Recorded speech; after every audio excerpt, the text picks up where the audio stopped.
Hi, I'm John, and welcome back to Dice Paper Miniatures. In today's episode, we're going to look at the new Warhammer Community article that discusses the new households for the upcoming Chaos Knight releases. Let's check it out.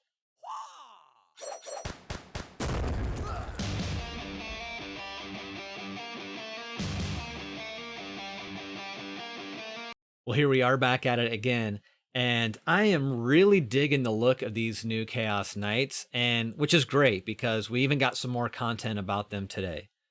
So if you hadn't yet, I had a video from the AdeptiCon preview that featured the new models for these new Chaos Knight kits. You can see that video here. And to begin with, we go into the House Lucaris. House Lucaris threw in their lot with the Arch Traitor during the Horus Heresy, and they didn't take the War Master's death well, vowing vengeance upon the Imperium. They've been as good as their word for 10,000 years, butchering their way across the galaxy from their warp storm-shrouded homeworld of Morta Prime. That's a pretty cool intro. I dig the iconography. So these are basically the house colors, of course. And yeah, great inspiration if you were going to go ahead and pick a Chaos Knight or more up. You'll see in the coming examples, you'll have a lot of good, inspiration. So yeah, I'm digging these house colors. This is going to be a great resource, I think, for future reference for those that want to get into Chaos Knights and not really sure what kind of direction they're going to go with a color pattern. There's a lot of options coming from this article, so let's carry on. So here we have House Herpetrax. Not the best name, but here we are. It's a bit tricky to call House Herpetrax traitors since they never actually swore allegiance to the Imperium. Their home world of Jadathra was only discovered long after the Great Crusade, and having spent most of Old Night rejecting so-called emperors of mankind, when the representatives of the dead one showed up, the Herpetrax decided they'd much rather stick with their profane rituals than worship a corpse on a golden throne. Oof. But hey, that is also a very cool pattern. And a cool icon for their household. Yeah, I dig it. All right, let's check out the next one here. House Khmer fell foul of the strange way time moves within the warp. This once loyal house emerged from the Cicatrix Maledictum to attack the Imperium and were promptly declared iconoclasts. When an Imperial strike force arrived to destroy their home world of Sutter's Wake, the confused nobles claimed to be loyal to the God Emperor. To save their planet, House Khmer fled into the Great Rift, from which they would emerge warped and embittered years in their own past. All right. So not necessarily a cool looking Chaos Knight compared to the first two as far as the style of Knight, but cool pattern. Kind of has a obvious Khorne vibe to it. I like the iconography. I'm not sure if I like it as much as the previous two, but hey, to each their own. Let's check out the next one. All right, here's another badass one, I think. This might be my favorite one. House Korvax. When your entire planet is stolen and moved across the galaxy by Be'lakor, you have no choice but to pledge yourself to the Dark Master. Yeah, that sounds about right.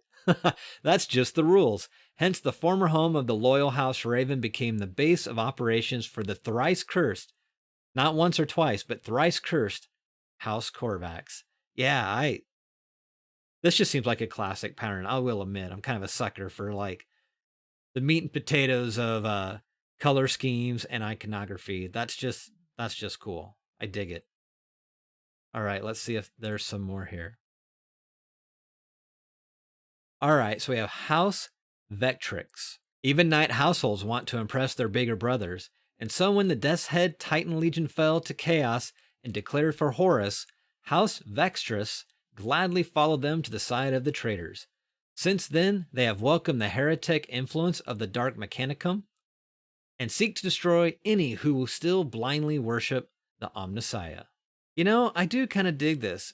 It definitely has the influence of the style of the pattern to the Mechanicum, but with different colors, of course. So with a little bit of a nod to the original colors on the face itself. But yeah, you know, not my favorite, but not the worst. And next up is House Commentus. I dig this pattern too. So on the night world of Metarak, the nobles of the House Commentus perfected their tactics by hunting and taming predatory beasts. Embittered by the Imperium's destructive exploitation of their home planet, these fallen nobles turned to chaos. Bonded with demonic symbiotes, their war dogs flesh out prey for the larger knights to obliterate. Yeah, I like the look of this pattern too. And the iconography is pretty cool as well. And I believe that might be it. Yeah, yeah. So those are the 6 most famous Dread household for Chaos Knights. Which one will you pledge yourself to? Great question. Well, for me, I think I have to go back to either House Corvax or House Lucaris. I mean, I like the patterns, I like the iconography, and I just dig their name. So, you know, rules aside, for pure narrative reasons, I dig those two the most. Now here we have, yeah, just one of those abominants. That is such a sweet model. But what are your thoughts? Which house appealed most to you? I would love to hear your thoughts below. And if you haven't yet, please consider subscribing to the channel, hitting the notification bell, and sharing this content. It's greatly appreciated and it helps the channel grow. And as always, take care, be safe, and have a great day. And I'll see you all again soon. Bye-bye.